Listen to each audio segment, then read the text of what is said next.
कोशिश करेंगे कि यहाँ पर एक लीडरशिप बने, सही तरीके से एक इंडिपेंडेंट मुस्लिम अल्पसंख्यक समाज की एक पॉलिटिकल लीडरशिप बने, क्योंकि बरसों से यहाँ पर जो लोग जीत कर आ रहे हैं वो तो जीत तो जरूर रहे हैं, मगर डेवलपमेंट या फिर नाइंसाफी के खिलाफ जो आवाज उठाना, जो नाइंसाफी के खिलाफ लड़ना, वो नहीं कर पा रहे हैं।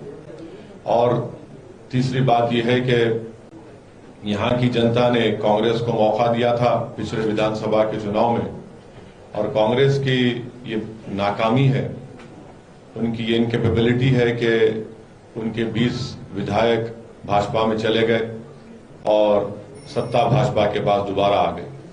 तो आज उत्तर मध्य प्रदेश में जनता में एक गुस्सा भी है और कांग्रेस के खिलाफ एक ये भी है कि कॉन्फिडेंस नहीं है।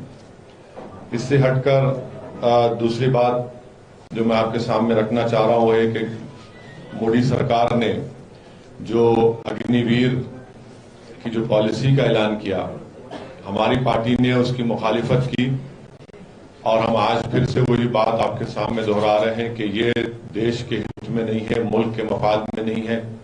ये मुल्क की सिक्योरिटी के एंगल से देखा जाए तो बहुत नुकसानदेह साबित होगा, क्योंकि ये जो अग्निवीर की जो पॉलिसी है, जो 45,000 के करीब 4 साल की टूर ऑफ ड्यूटी के लिए जिन लोगों को लिया जाएगा, वो उस जो प्रोफेशन है आर्मी का, नेवी का, एयरफोर्स का, एक ऑनरेबल प्रोफेशन है।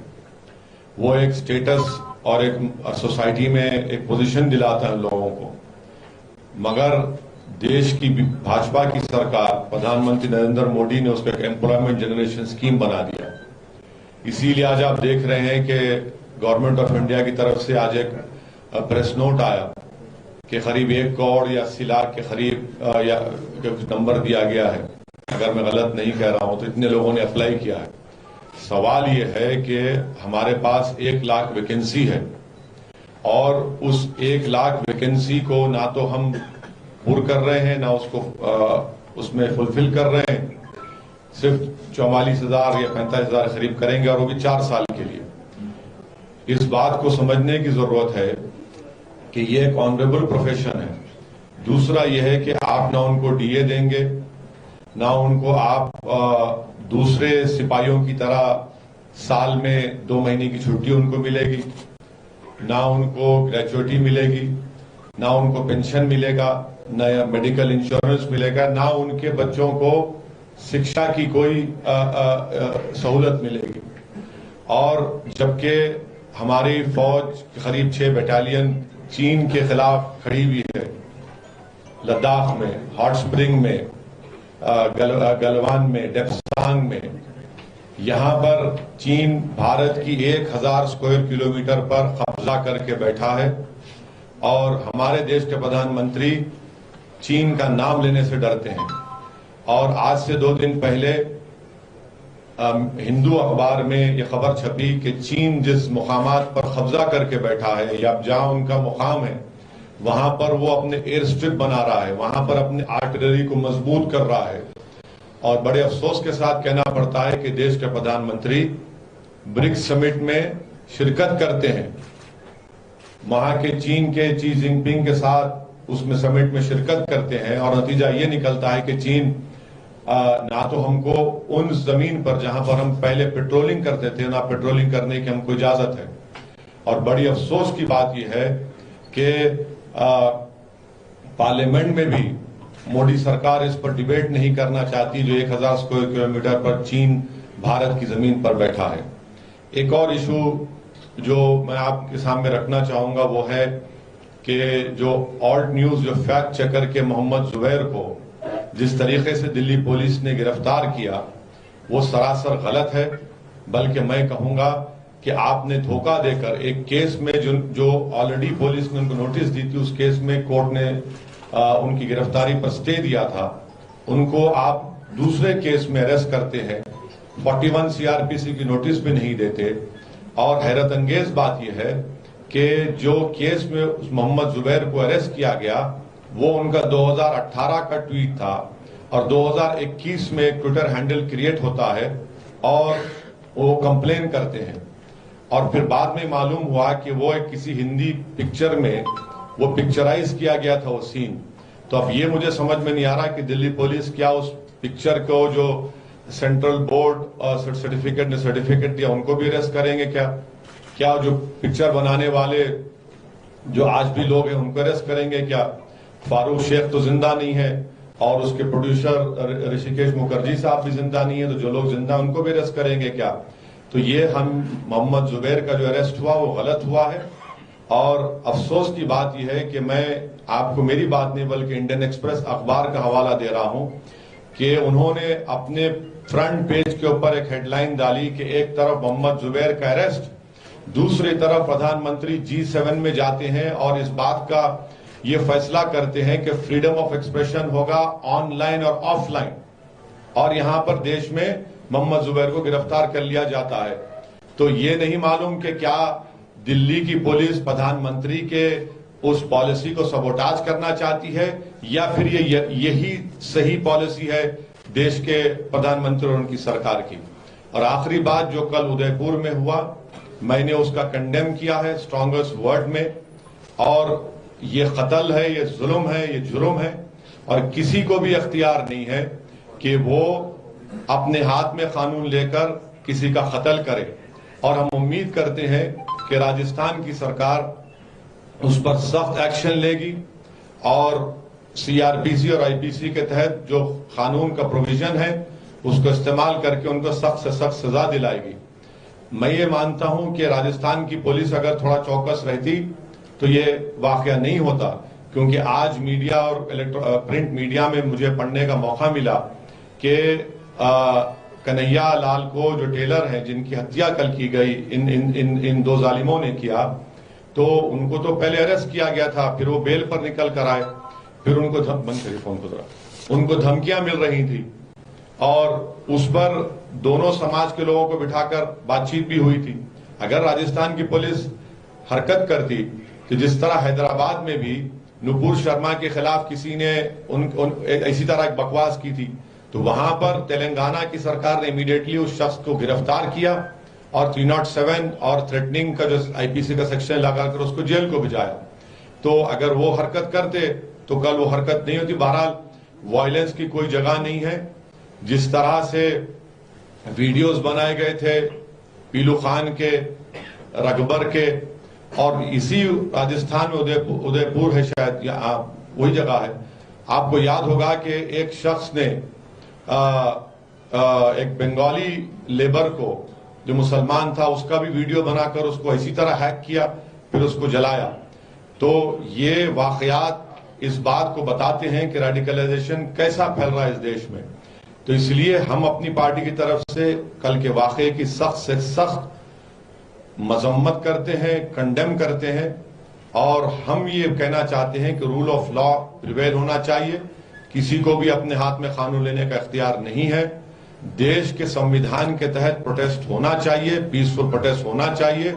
यकीनन हमारा डिमांड यह है कि नुपुर शर्मा को भारत के कानून के तहत उसको गिरफ्तार करना चाहिए, और अगर कोर्ट उनको गिल्टी साबित करता है तो कोर्ट कानून के दायरे में रहकर कोर्ट कानून को सामने रखकर उनको सजा भी देगा। मगर नुपुर शर्मा को अरेस्ट करना जरूरी है, क्योंकि जब उनको सस्पेंड किया गया तो सस्पेंशन कोई पनिशमेंट नहीं है। असल कानून हरकत में आना चाहिए, और कानून जब हरकत में आ सकता है तो सरकार को उसको इजाजत देनी चाहिए, जो सरकार नहीं दे रही। तो ये 6 पॉइंट मुझे आपके सामने रखना था। आपका बेहद शुक्रिया। अगर आपके कोई सवालात है तो आप एक के बाद एक आराम से, मैं कहीं नहीं जा। आप इसे कत्ल इसको जो बता रहे हैं, इसको बार बार कहा जा रहा है कि एक आतंकी पूरी घटना है। हाँ बिल्कुल, जिस तरह से पीलू खान को मारा गया वो भी आतंक है, जिस तरह से अखलाक को मारा गया वो भी आतंक है, जिस तरह वहां पर जो राजस्थान में जो हत्या हुई थी वो भी आतंक है, ये भी आतंक है, सब आतंक है। क्योंकि अब आप जब वीडियो बनाकर किसी का कत्ल करते हैं तो आप आतंक है, तो ये सब वाकयात आतंक है। सर, ये जो कट्टरता बढ़ रही है, खासकर एक खास सवाल में आपके सवाल में, उसके पीछे किसको गुनहगार मानना है? फिर से बोलिए सर, क्या? सर, ये जो कट्टरता बढ़ रही है, आप कह रहे हैं कि कट्टरता, देखिए देश में कट्टरता सिर्फ एक समाज में नहीं है, सब समाज में बढ़ रही है, सब समाज में बढ़ रही है। तो भाई जो बढ़ा रहे हैं उनको पूछिए, हम तो ये कह रहे हैं कि भारत के संविधान में रहकर प्रोटेस्ट करिए, आपको प्रोटेस्ट करना आपका राइट है, मगर कानून को अपने हाथ में लेना और आप डिसाइड करेंगे, जज और जूरी बनेंगे, वो गलत है। आप नहीं कर सकते। आपने बोला बढ़ा रहे, कौन बढ़ा रहा है? अरे सब बढ़ा रहे हैं, उसमें कौन नहीं बढ़ा रहा। अब हाँ अब आगे ना दिल की बात जुबान पे आई गई आपके। मैं इंतजार कर रहा था कि कब आप, देखिए मैं इतनी देर से क्या कह रहा हूं, आप तो मेरे रिमार्क्स सुने हैं, कल हमारा भाषण भी सुने आप, हमारा मीडिया को बोले। हमारी लड़ाई भारत के संविधान के दायरे में रहकर लड़ना हमारा काम है, हम लड़ते रहेंगे। वायलेंस को हम कंडेम करते हैं और कंडेम करते रहेंगे। प्रधानमंत्री के लिए वीडियो ये मैंने उसको भी कंडेम किया है। आप देखिए, हमारे नरेंद्र मोदी से जिंदगी भर इंशाअल्लाह ताला डिफरेंसेस रहेंगे आइडियोलॉजी की बुनियाद पर। दो समंदर के किनारे एक जगह जमा नहीं हो सकते, मगर इसका हरगिज मतलब ये नहीं है कि आप देश के प्रधानमंत्री को धमकी देंगे। हमारे पॉलिटिकल डिफरेंसेस है और रहेंगे, मगर आप धमकी देंगे देश के प्रधानमंत्री को? वो देश का प्रधानमंत्री है, कैसे धमकी देंगे आप? Sir floor test Modi ji से नहीं, ऐसी दोस्ती नहीं है जो कांग्रेसियों में है। फ्लोर टेस्ट है, उसमें एमआईएम महाराष्ट्र में कल हिस्सा लेगी। हाँ, उस बारे में हमारे पार्टी फैसला करेगी।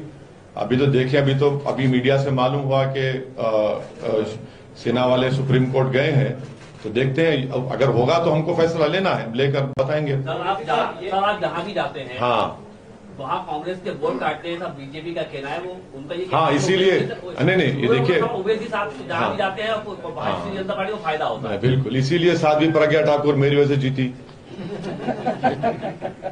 20 विधायक भाग गए, सिंधिया साहब मोदी साहब के साथ बैठकर चाय पी रहे हैं, मेरी वजह से। हाँ, आपको मध्य प्रदेश में जनता सरकार देती है, आप शिवराज साहब को मुख्यमंत्री बना देते हैं, हमारी वजह से। ये जो साहब बोलते हैं ना, ये इनको दिमाग नहीं है। वो तेलंगाना में भी कांग्रेस के थे, कांग्रेस को दफना दिए। आंध्रा में इनकी वजह से टीआरएस बनी, वो कभी बाद में बताएंगे आपको ऑफ द रिकॉर्ड क्यों बनी। सवाल ये है कि सर आप अपनी दम पर कहीं भी सरकार बनाने की स्थिति में नहीं। देखिए बिल्कुल सही, बिल्कुल सही है, हम सरकार नहीं बनाना चाहते। हम बल्कि मैं ऑन रिकॉर्ड ये कह रहा हूं कि हिंदी हार्टलैंड में जो मुसलमान हैं, हम उनसे अपील कर रहे हैं कि आप सरकारों को नहीं बदल सकते। आप अपने वोट से अपने नुमाइंदों को, दलित और आदिवासी समाज को लेकर आप अपने उम्मीदवारों को कामयाब करिए, ताकि विधानसभा हो या लोकल बॉडी हो, वहां पर आपका रिप्रेजेंटेशन हो। आप अपनी लीडरशिप को बनाइए। तो ये हमारी लड़ाई सत्ता में आने की नहीं है, हमारी लड़ाई हिस्सेदारी की लड़ाई है। अब ये जो सत्ता की बात करते हैं, जो 30-30 साल से यहां पर विधायक बने हैं, उनकी विधानसभा में जाकर देखिए, स्कूल तक नजर नहीं आता आपको। यहां पर जो लिटरेसी रेट मुसलमानों का है वो लोएस्ट है, और गवर्नमेंट ऑफ इंडिया का डेटा है कि सिर्फ 24,000 या कितने हायर एजुकेशन मुसलमान पढ़ रहे हैं। 7% के करीब मुसलमानों का पॉपुलेशन है मध्य प्रदेश में, और क्लास 1 से क्लास 12 सिर्फ 4.67% प्रिसाइज कह रहा हूं बच्चे पढ़ते हैं। इसका जिम्मेदार मैं हूं। कौन जिम्मेदार है इसका? तो इसीलिए ये हम पर इल्जाम लगाने वाले अपने गिरेबान में झांक कर देखें कि आपकी कांग्रेस पार्टी कितना नीचे जा रही है। और हम तो उम्मीद करते हैं कि इंशाल्लाह जल्द से जल्द कांग्रेस पार्टी इस देश में कमजोर बल्कि खत्म हो जाए, तभी एक नई राजनीति होगी। कांग्रेस पार्टी की वजह से ही 2 मर्तबा नरेंद्र मोदी देश के प्रधानमंत्री बने हैं। हम सिर्फ 3 लोकसभा की सीट पर लड़े। बोलने के लिए तो बहुत है, इनको डर इस बात का है कि देश का मुसलमान अगर पॉलिटिकल लीडरशिप और पॉलिटिकल रिप्रेजेंटेशन की हिस्सेदारी की बात समझ लेगा, तो इनकी जो बची कुची राजनीति वो भी खत्म हो जाएगी। इसीलिए आज आप देखते हैं कि कांग्रेस पार्टी का इतना बुरा हाल है कि इनके बहुत बड़े नेता, जब दिल्ली में ईडी उनको बुलाती है तो 100 लोग को जमा नहीं कर पाते रोड पे। ये लोग 100 लोग को जमा नहीं कर पाते, ये इनका हाल है। मतलब आप जो है कांग्रेस की वोट काट रहे हैं? नहीं, हम अपना एक मुकाम पैदा करना चाह रहे हैं। लड़ाई अगर बीजेपी से हाँ, भाजपा से भी लड़ाई है, क्यों नहीं है? तो अपोजिशन को सपोर्ट कीजिए सर। क्यों? अगर बीजेपी से हाँ, लड़ाई है। आप कांग्रेस के स्पोक्स पर्सन है तो बात करा दीजिए। तो पत्रकार नहीं, आप ऐसा बात करें, कांग्रेस के स्पोक्स पर्सन है आप, इतनी आपको ना, अरे आप ये तो बहुत आसान है आरोप लगाना। आरोप नहीं, हम दलील दे रहे हैं। जितनी बात यहाँ पर कह रहे हो सच्चाई है नहीं है, बताओ। 20 एक मिनट ठहरिए, मैं आ रहा हूँ, मैं कहीं नहीं भाग रहा हूँ, मेरे पास टाइम है। 20 विधायक भागे, आप जिम्मेदार हैं, मैं जिम्मेदार हूं। आपसे मुराद कांग्रेस। हाँ, 22 सॉरी, सिंधिया साहब भाग गए, आप जिम्मेदार हैं, मैं जिम्मेदार हूं। सर लेकिन प्रैक्टिकली नहीं, प्रैक्टिकली नहीं, फैक्ट।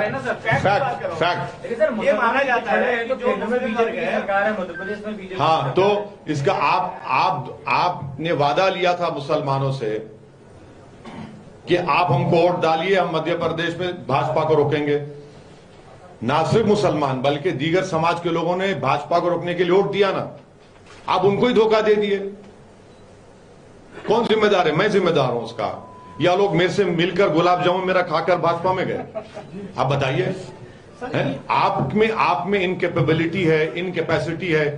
अगर आप सिंधिया साहब को राज्यसभा दे देते तो क्या नुकसान होता था आपका? मगर आप जाना चाहते थे।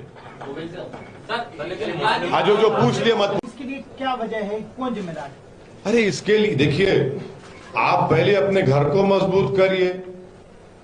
आप अपने घर को मजबूत नहीं कर रहे हैं। आप महाराष्ट्र की बात कर रहे हैं, महाराष्ट्र में आपने स्पीकर क्यों नहीं बनाया? स्पीकर बना देते ना, आप स्पीकर बना देते, आप डिप्टी स्पीकर पर चला रहे हैं।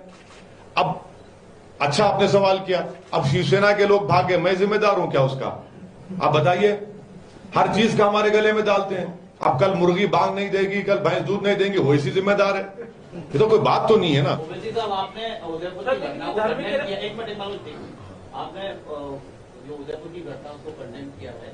अब आप क्या जो बीभत्स घटना हुई है जितना सभी देश उसको कंडेम कर रहा है, आपके कंडेम किया, उसका प्रेसिडेंट किया है, क्या आप फांसी की मांग करेंगे? दूसरा, आपके जो लीडर हैं इम्तियाज अली, सुनिए, आप एक बात देखिए, आप गलत सवाल कर रहे हैं। मैं बड़ी माजरत से आपसे अर्ज कर रहा हूं। इम्तियाज जलील साहब ने जो बात कही है, आपको मैं इंडियन एक्सप्रेस के जनाब जीशान शेख की रिपोर्ट पढ़ी है, जिसमें इम्तियाज जलील साहब ने ये कहा कि ये हो ही नहीं सकता, भारत एक बनाना रिपब्लिक नहीं है। और हमने एज ए पार्टी प्रेसिडेंट हमने कहा कि नुपुर शर्मा को भारत के कानून के तहत अरेस्ट करना चाहिए, और कोर्ट कानून के तहत अगर सजा देगा तो सजा देगा। ये हमारी पार्टी का ऑफिशियल लाइन है।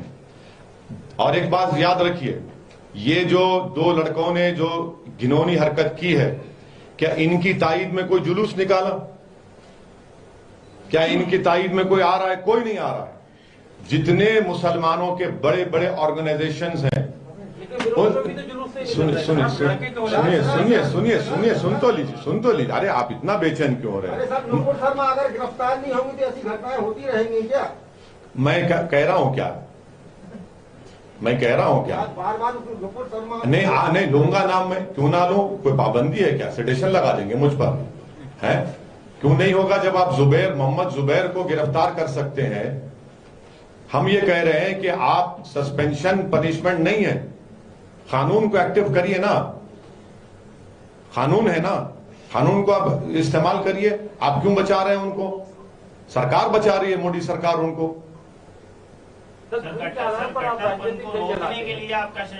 कट्टरपन को रोकने के लिए यह है कि सत्ता में चाहे कोई भी रहे, वो कानून का इस्तेमाल सिलेक्टिव ना करे। जो गुनाह करता है, गलती करता है, कानून का इस्तेमाल करें आप। जब कानून का इस्तेमाल सही तरीके से हो जाएगा तो कट्टर जो एक्सट्रीमिज्म है वो खुद ब खुद खत्म हो जाएगा। अगर आप सिलेक्टिव एप्लीकेशन ऑफ लॉ करते रहेंगे तो इन लोगों को अपना एक्सट्रीम व्यू पॉइंट रखने के लिए अनाप शनाप बकते रहेंगे। भाई, धर्म संसद नहीं हुआ था क्या? कितने दिनों के बाद कोर्ट को जाने के बाद तो उसको एक्शन लेना पड़ा उन लोगों पर। सर, क्या आप मानते हैं कि धर्म की राजनीति देश में चल रही है? तो धर्म की बिना पर पॉलिटिकल पार्टी देखिए जी, धर्म की बिना पर पॉलिटिकल पार्टी चला। देखिए, 80-20 की बात तो मैं नहीं किया।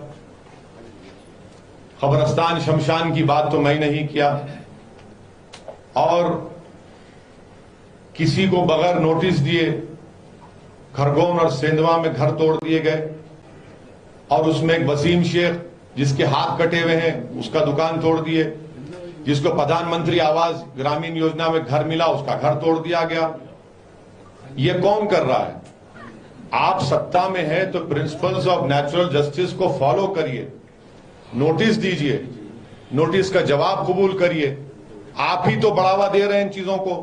और दूसरी बात, मध्य प्रदेश में मुझे मुकाम याद नहीं आ रहा जहां पर एक लड़की ने जो 18 साल से ज्यादा उम्र की थी, उसने अपने पसंद से एक लड़के से शादी की, तो वहां के डीएम साहब ने उस लड़के के पिता का घर तोड़ दिया और कहा कि एंटी नेशनल है, और वो लड़की को जबलपुर कोर्ट जाकर प्रोटेक्शन लेना पड़ा अपने लिए और अपने ससुराल वालों के लिए। ये कौन करता है बताइए आप क्या मैसेज देना चाह रहे हैं? एक्सट्रीमिज्म इससे नहीं बढ़ेगा तो क्या बढ़ेगा बताइए आप कानून को इक्वली अप्लाई करिए ना।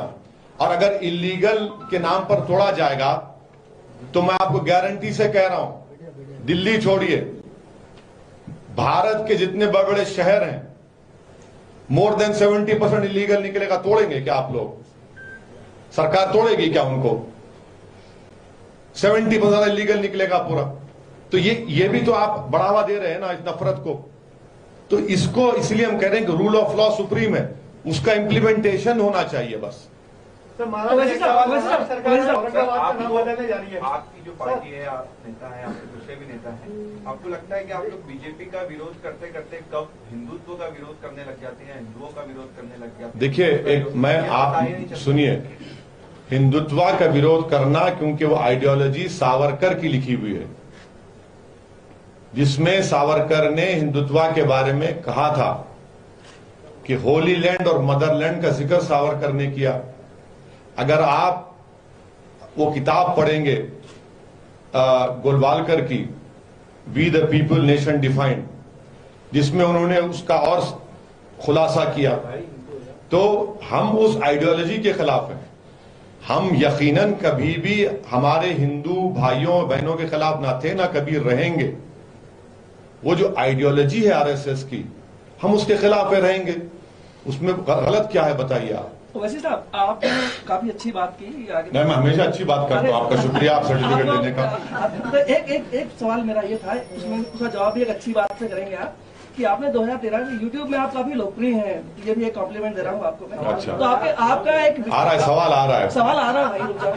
आ रहा है, मैं इंतजार कर रहा हूँ। सर, 2013 का आपका एक वीडियो है एक टीवी चैनल में जहाँ आप बहुत पॉपुलर हैं, तो आपने उसमें कहा था कि 2014 का जो चुनाव होगा वो तय करेगा कि देश सेकुलरिज्म की ओर जाएगा या पोलराइजेशन की ओर जाएगा।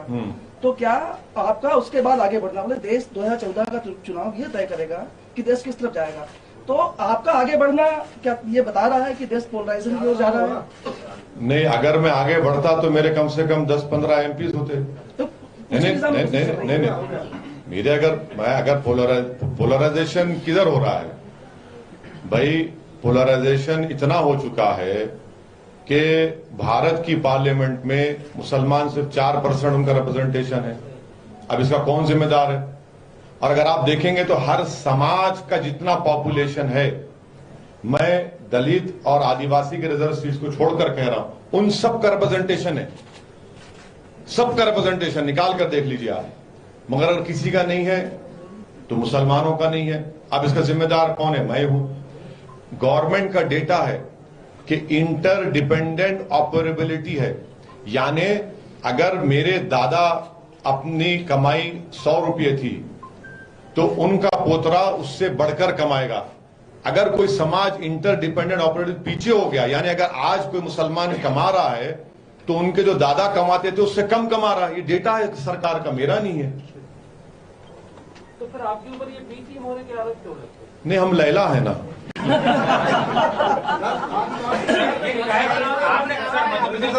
अभी जो नहीं पूछे उनको पूछ लें। मैं बोलता एक जो नहीं पूछे।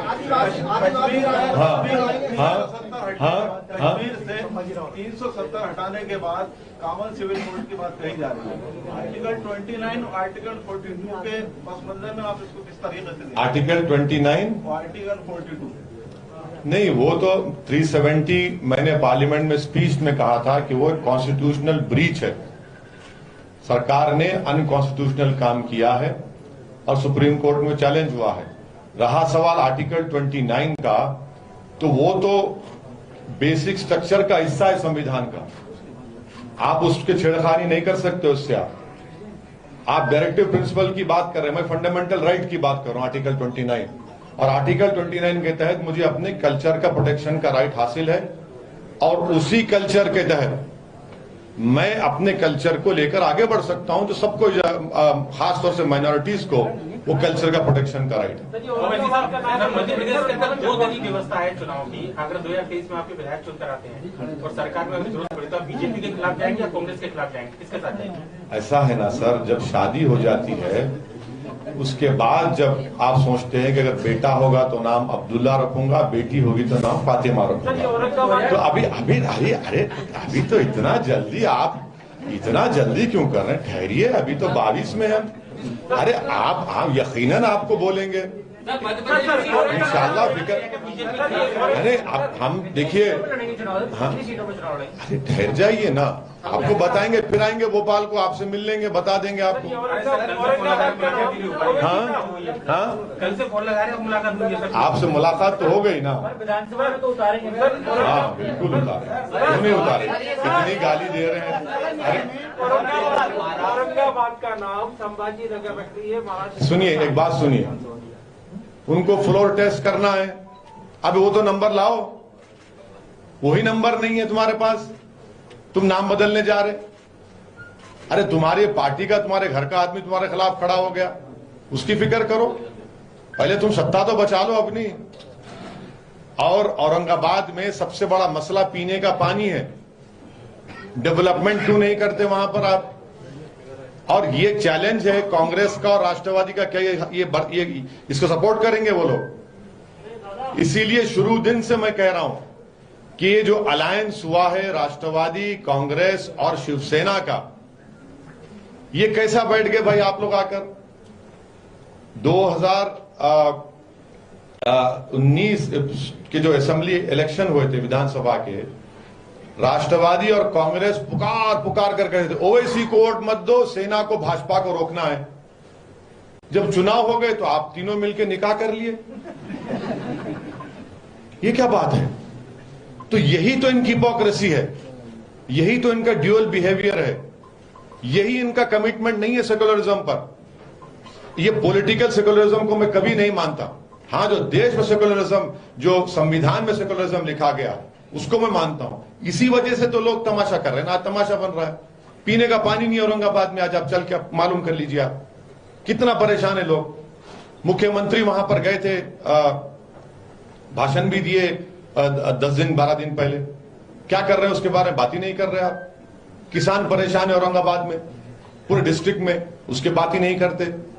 अरे आज आपके पैरों के नीचे जमीन खिसक रही है, आप उसको तो संभाल लो प्यारे। ये माना जाए ये नहीं पूछेंगे, नहीं पूछो, पूछ लिए ना। सर, मध्य प्रदेश की जनता का भरोसा हासिल करने के लिए आपकी पार्टी क्या करेगी? देखिए, हम तो पूरी कोशिश कर रहे हैं उनका भरोसा हासिल करने के लिए। ये यकीनन बहुत हमको मेहनत करना है, मैं इस बात का इतराफ करता हूं। और अब यहां पर बैठकर बुलंदबांग दावे और वादे करना, तो वो तो हर आदमी, हर सियासतदान करता है। मगर हमको जब मौका मिलेगा इंशाअल्लाह ताला हम काम करके दिखाएंगे। लंबी सर मुकम्मल कर रहे हैं, सब मुकम्मल करने दीजिए ना, कहाँ जा रहे हैं? अरे ले लेंगे भाई, हम लेफ्ट की तरफ भी देख लें, राइट तो है ही। तो राइट की तरफ हाँ, आप तो मिडिल में है, आप तो मिडिल में है, हम भी मिडिल में है। बोलिए, आप बोलिए। हाँ, हम मिडिल हैं, हम जो है गोल्डन मिडल पाथ फॉलो करते हैं। एक समय था अभी क्या मुकम्मल करने दे रहे ही नहीं आपकी बरादरी के लोग, आप रोकिए ना उनको, दिमाग में बात आ रही है वो खींच ले रहे हैं उसको। तो अब बोल दिए हैं वो, उसका खत्म। शिवराज जी का एक बार भी नाम नहीं लिया, कमलनाथ जी का 2 बार नाम लिया। हम मामा बोले ना कल भाषण में बोले हम, देखिए नहीं देखिए, अरे भाई आप क्यों हमारे मुंह में अल्फाज डालते हैं? हमको इन सबको हमसे ज्यादा मोहब्बत है, हमसे ज्यादा इन सबको मोहब्बत है, चाहे कांग्रेस के नेता हो या भाजपा के हो, इन सबको हमसे मोहब्बत है। हमारा नाम ले लेकर डराते हैं हमारे हिंदू भाइयों को। सर आप यहाँ आए हैं तो मिलेंगे शिवराज सिंह सर जी से मिलेंगे? हाँ आप यहाँ पर आए हैं तो मिलेंगे? नहीं मिले। एक समय था जब कोई भी बीजेपी के नेता भी ये नहीं कहते थे कि आतंकवाद का कोई धर्म नहीं होता, इस तरह की बातें होती थी, मगर अब जेपी नड्डा जैसे राष्ट्रीय नेता या राष्ट्रीय अध्यक्ष भी कहते हैं कि इस्लामिक आतंकवाद बढ़ रहा है। महात्मा गांधी को मारने वाले का मजहब क्या था? क्या मजहब था महात्मा गांधी को मारने वाले गोडसे का? सुनिए हमारी बात, आप पूछ लें सवाल। राजीव गांधी को जिसने मारा उसका मजहब क्या था? सिखों को दिल्ली के रोडों पर उनका जेनोसाइड हुआ, मारने वालों का मजहब क्या था? गुजरात में 2002 का जो कांड हुआ, कौन जिम्मेदार है? दिल्ली का मैसेकर हुआ, कौन जिम्मेदार है? मुरादाबाद उत्तर प्रदेश में ईद उल फितर के दिन ईदगाह में 1980s की बात कर रहा हूं, 450 मुसलमानों को पुलिस ने फायरिंग करके हत्या कर दी। क्या रिलीजन था उनका? ये जो छत्तीसगढ़ में सीआरपीएफ के लोग जो मारे जाते हैं, मारने वालों का रिलीजन क्या है बताइए? इनको ये बात समझने की जरूरत है। जो अखलाक पीलू खान को जो मारा, रकबर को जो मारा और अफरोजुल को जो राजस्थान में मारा, उसका रिलीजन क्या था? ये कन्वीनियंस आप कर रहे हैं, ये गलत है। आप ऐसा मत करिए, हम भाजपा से कहना चाह रहे हैं, ये गलत है आपका तरीका। और फिर आप देश के विदेश में जाते हैं प्रधानमंत्री, तो एक बात, यहां पर उनका प्रेसिडेंट एक बात करता है। बताइए इन सब जिसका मैं नाम लिया, इनके मारने वालों का रिलीजन क्या था? फिर बोल दीजिए हमको। सर, आप निकाय चुनाव में प्रचार करने आए हैं, तो क्या ये माना जाए कि निकाय चुनाव में आपकी पार्टी को सफलता मिलती है, तब जाकर 2023 के विधानसभा चुनाव में आप? देखिए, हमारा काम कोशिश करना है। मेरी जिंदगी जो है ना अब तक की, वो मेरी नाकामियों पर खड़ी हुई है, तो मुझे इस बात की कोई तकलीफ नहीं होगी, क्योंकि मेरा काम जिद्दोजहद करना है, मेरा काम मेहनत करना है, और इसीलिए हम आगे बढ़ते जाएंगे। यकीनन हम विधानसभा के चुनाव लड़ेंगे, इसमें कोई दो राय नहीं है। सर, आपने कहा था कि आपने पहले घोषणा की थी कि 7 नगर निगम में आप उतर रहे हैं। हाँ। फिर एकदम से आप माइनस में चले गए, केवल पार्षद पे आ गए। हाँ, ये क्यों किया गया? अचानक फैसला? अभी ऐसे सवालों से बचने के लिए आपने मेयर नहीं उतारा भोपाल? नहीं ऐसा ना, वो भाड़ में जाए ना पुकारने वाले। देखिए, जिंदगी में जो लोग फ्रस्ट्रेटेड रहते हैं, उनका फ्रस्ट्रेशन इस तरह निकालते हैं, इसी तरह की बातें करके। हम अपनी संगठन को देखकर, अपनी ताकत को देखकर, ये जो भी हमारी स्ट्रेंथ है, उसके लिहाज से हम आगे बढ़ेंगे। ठीक है सर? अच्छा, आप आखिरी सवाल, आपका आखिरी सवाल। मैंने बहुत सारे वीडियो देखे आपको, हमेशा जो बातें होती है धर्म के आधार पे और राजनीतिक लोगों का बात होती है। दूसरा, आप ये कहते हैं कि गरीबी, आदिवासी, अनुसूचित जाति, इनकी बातें होती है। इनके जो प्लेटफॉर्म है, जो चुने हुए प्रतिनिधि विधानसभा में बैठते हैं, विधान परिषद में बैठते हैं, लोकसभा में बैठते हैं, राज्यसभा में बैठते हैं, उनकी निश्चित जो सीमा होती है बैठक, वो भी बैठक नहीं हो पाती। चर्चा वहां होना चाहिए, इनके विकास की बात है, उसके बारे में आप कभी बात नहीं करते। किस सर, थोड़ा और समझा कर बोलिए, आप बहुत डीप चले गए। थोड़ा मैं आपकी तरह काबिल नहीं हूँ। हमारे संवैधानिक व्यवस्थाएं, वो लोकसभा, राज्यसभा, हर क्षेत्र की विधानसभाएं, उन्होंने चुने हुए प्रतिनिधि जाते हैं। उनमें निश्चित है आपको बैठक करना है, सारी बातें वहां करना है। हाँ, विकास की बातें करना है, गरीबी कैसे हटाई जाएगी, जो परसेंटेज की बात है, बड़ी सीएजी की रिपोर्ट भी बहुत सारी आती है, उन विषयों पर कभी आपने ये चर्चा नहीं की? आप विधानसभा एक मिनट, आपसे मैं गुजारिश करूंगा, मेरे पार्लियामेंट के जितने स्पीचेस हैं वो अवेलेबल हैं, आप कभी उस पर देख लीजिए। अगर आपको मैं झूठ बोल रहा हूं तो बुला लीजिए मुझे, मैं बैठ जाता हूं सामने। आप ऐसा नहीं है सर, यकीनन देश में 8% अनएम्प्लॉयमेंट हो चुका है, कभी नहीं हुआ था। पूरे विश्व में सबसे ज्यादा अगर युवा बेरोजगार है तो भारत में है। पेट्रोल और डीजल की कीमतें आसमानों को छू रही हैं, तो मोदी सरकार को उसकी फिक्र ही नहीं है, ये मुद्दों पर बात ही नहीं कर रहे। और डॉलर जो है 79 रुपीज हो चुका है। ये चीज सदन में नहीं, अरे बोल रहे हैं ना, आपके सामने नहीं बोल रहे क्या? अभी मध्यप्रदेश की विधानसभा में देखेंगे, पूरा कार्यकाल देखेंगे तो 20 साल का, हाँ, तो बैठकों अगला देख लीजिए, वहाँ केवल जो बातें होती हैं विकास की कोई बात नहीं, केवल बजट की बात। नहीं तो नहीं, देखिए हमारा नहीं, तो इसीलिए हम कह रहे हैं कि अब नए विधायक को लेकर आइए जो ये बात करेंगे। मध्य प्रदेश कभी मिलकर चुनाव लड़ेंगे? हाँ, केजरीवाल जी मध्य प्रदेश आ रहे हैं, उनसे मिलकर कभी चुनाव लड़ेंगे? पहले हम अपना घर सही कर ले, हम अपना काम सही करेंगे। जब विधानसभा का चुनाव आएगा तो आप दोनों की जो दिल की ख्वाहिश है जब बयान कर देंगे। केजरीवाल जी से आइडियोलॉजी में आप, हाँ, केजरीवाल से सहमत है? उनकी राजनीति की आइडियोलॉजी बिल्कुल नहीं है, बिल्कुल नहीं है, बिल्कुल नहीं है। आप कांग्रेस के बीजेपी से थोड़ा बहुत प्रभावित? कौन? आप जैसे कांग्रेस की विचारधारा से तो बहुत। अब आप ब्लू शर्ट पहने तो क्या बीएसपी के हैं क्या आप? आप क्या हाथी के हैं क्या? ये क्या बात हुई भाई? सर, आपकी विचारधारा किससे मिलती है, किस पार्टी से मिलती है? मेरी विचारधारा संविधान से मिलती है, कोई पार्टी से नहीं। पार्टियों से तो तमाशा कर रहे हैं। सर, अग्निवीर जब आया तो कई नेता ऐसे हाँ, ये अच्छा सवाल है। जिन्होंने बोला कि सांसदों को भी अपनी पेंशन छोड़ देनी चाहिए। मैंने भाई भाजपा के ही एक एमपी श्री वरुण गांधी ने कहा, पहले देश के प्रधानमंत्री को कहना चाहिए और उनकी पूरी कैबिनेट को कहना चाहिए, उनके पूरे एमपीज को कहना चाहिए कि जब अग्निवीरों को पेंशन नहीं मिलेगा हम भी नहीं लेंगे। चलिए करिए।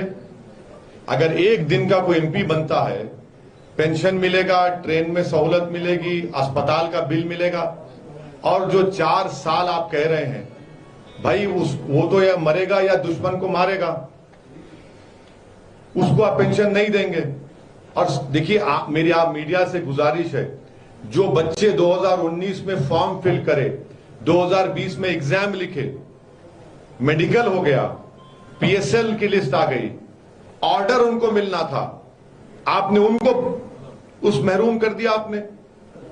आप बताइए, जो गांव गांव से बच्चे मेहनत करते हैं, जो देश की सेवा करना चाहते हैं, उन पर क्या बीत रही होगी?